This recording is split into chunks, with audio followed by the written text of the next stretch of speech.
This case may sound like a simple work pass fraud case at first, but once you look deeper, it raises bigger questions about how Singapore's foreign manpower system can be abused behind closed doors. Two Singaporeans and an employment agency have now been charged under the Employment of Foreign Manpower Act. According to MOM, the case involves false salary declarations, fake job roles, and even an alleged kickback paid by a migrant worker.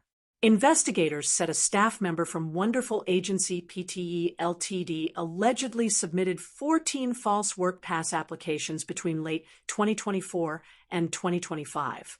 The applications reportedly declared workers as food processing employees earning 2,000 Singapore dollars a month under the non-traditional source occupation list scheme. But authorities say the workers were actually deployed to massage parlors, beauty salons, and spas instead. That difference matters a lot. Singapore's work pass system is built around strict quotas, approved sectors, and manpower controls. Different industries have different labor rules because the government tries to balance business demand with local workforce protection. So when a worker is declared under one sector but quietly sent somewhere else, it is not just paperwork being altered. It potentially undermines the entire manpower framework. Here's where the case becomes more serious. MOM also said the workers were allegedly not paid the salaries declared in the applications. That raises concerns beyond compliance, because once salary declarations become inaccurate, it becomes harder to know whether workers are receiving proper protection, fair wages, or even the jobs they originally agreed to. Authorities also charged a 58-year-old massage establishment manager for allegedly helping to misrepresent one worker as a food processing employee while deploying the person as a masseuse instead. On top of that, he allegedly collected a 500 Singapore dollar kickback from the worker as a condition for employment.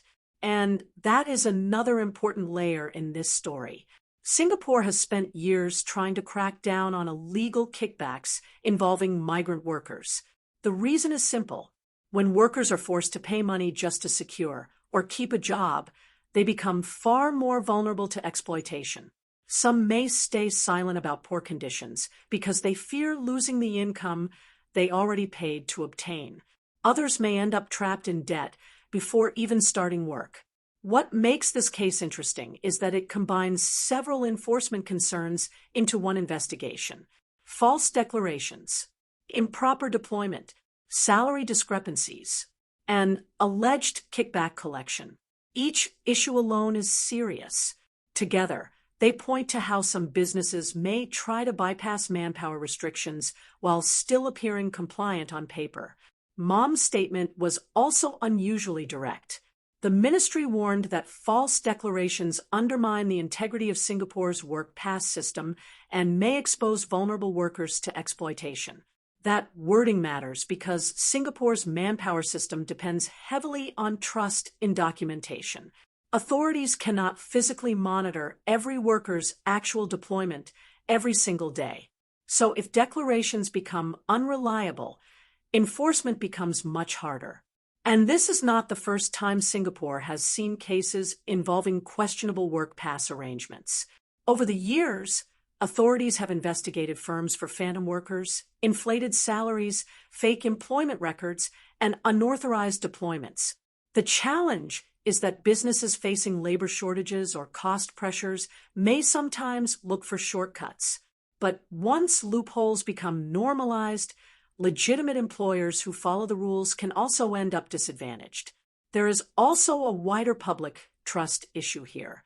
Many Singaporeans already debate foreign manpower policies, labor competition, and business accountability very intensely.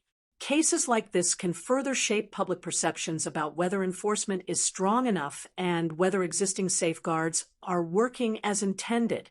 At the same time, it is important to remember these are currently charges before the court process is completed.